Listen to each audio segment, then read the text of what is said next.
Сәлеметсіздер ме балалар? Бүгін біз сіздермен қазақ тілі 4 сынып 74 сабақта өтетін боламыз. Сабақтың тақырыбы апатты табиғи құбылыстар және барыс септігі. Бүгінгі сабақта біз мәтіндерді салыстырып түрлерін ажыратамыз және сөйлемдерден барыс септігі сөздерді тауып, барыс септік жалғауларын білетін боламыз. Бізге 46-шы жаттығуда мәтін берілген, екі мәтін. Осы мәтіндерді оқып, өзара салыстырайық. Бірінші мәтін. Үйден өрт шыққан жағдайда өрт сөндірушілер итті іште қалған балаларды алып шығуға жұмсайды.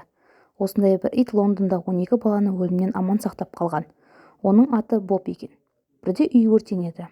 Өрт сөндірушілер әлгі үйге келіп жеткенде алдарынан бір әйел жүгіріп шықты. Ол жылап тұрып үйде 2 жасар қызының қалып қойғанын айтты. Өрт сөндірушілер Бобты жұмсады. Боб баспалдақ арқылы жүгіріп барып түтіннің арасына еніп кетті. 5 минуттан соң ол көйлегін тістеп қызды көтеріп үйден шықты. Ана қызының тірі екенін көргенде қуанғанынан көз жасын төгіп құшақтай алды. Енді екінші мәтін. Өрт негізінен электр желісі мен газ баллондарын дұрыс пайдаланбаудан болады. От жағатын үйлерде пеш ақаулы болса, ол да өрттің шығуына себепші болады. Қолына сіріңке ұстап ойнаған балалардың абайсыздығынан өрт жиі шығады. Енді балалар, осы мәтін бойынша, екі мәтін бойынша бізге сұрақтар берілген. Қайсысы ғылыми танымдық мәтін, қайсысы көркем мәтін? Өз ойыңды дәлелде дейді. Және өрт қауіпсіздігі ережелерін білесің бе? Өзің өрт қауіпсіздігі туралы ережені құрастырып көр дейді. Бірінші мәтін бұл көркем мәтін, себебі әдеби тілде суреттеліп жеткізілген әңгіме. Ал екінші мәтін бұл бізде ғылыми танымдық мәтін, себебі мәтінде нақты әрі шынайы ақпарат пен ғылыми дәлелдер келтірілген. Енді өзіміз өрт қауіпсіздігі ережелерін құрап көрейік. Бірінші, газ плиталарын және басқа тоққа қосылған құрылғыларды уақытылы сөндіру керек. Екінші, кез келген жерде өртті байқасаңыз, бірден 101 нөміріне хабарласу керек. Үшінші, сіріңке сияқты заттарды балалардың қолы жетпейтін жерде сақтау керек. Келесі балалар, бізде 47-ші жаттығу тиісті тыныс белгісін қойып көшіріп жаз дейді. Алдымен осы сөйлемдерді оқиық.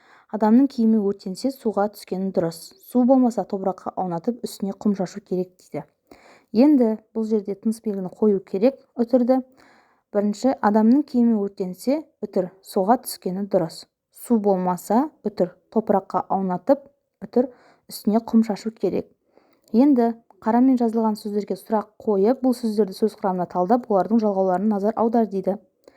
Барыс септігі жалғанған сөздер, жалғаулар жалғанған, яғни бұл суға, түбірі су, не, зат есім.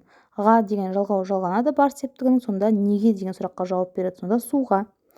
Топыраққа, түбірі топырақ, не, зат есім. Топыраққа, қа барыс септігінің жалғауы, неге, топыраққа.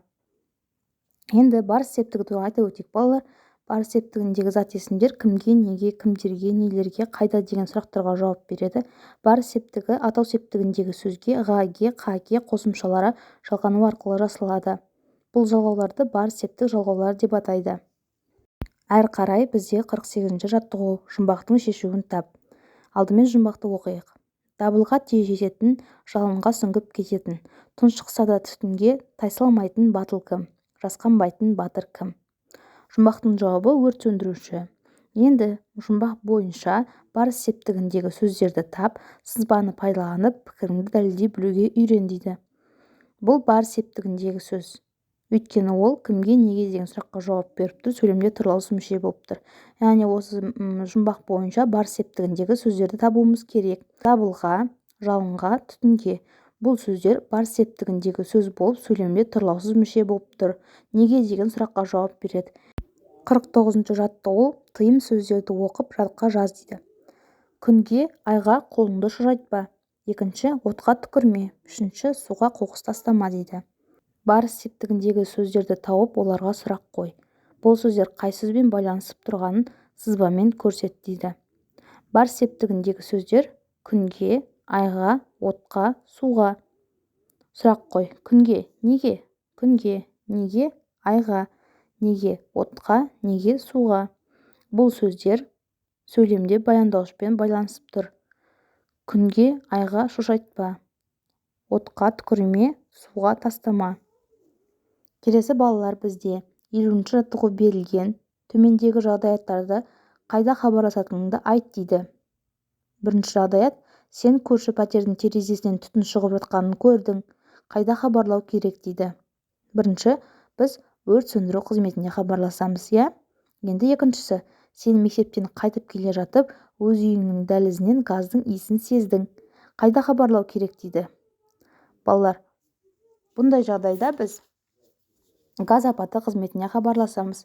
Үшіншісі, көшедегі мәшине бұрылыста жүргіншіні қағып кетті. Қасында ешкім болмады. Мәшине тоқтамады, бірақ сен нөмірін есіңе сақтап қалдың. Не істейсің? Қайда хабарлау керек дейді. Біз алдымен полицияға, одан кейін жедел жәрдем қызметіне хабарласамыз. Міне балалар, осымен бүгінгі біздің 74-ші сабағымыз аяқталды. Келесі сабақтарды жоғалтып алмас үшін каналыма міндетті түрде тіркеліп, лайк басыңыздар.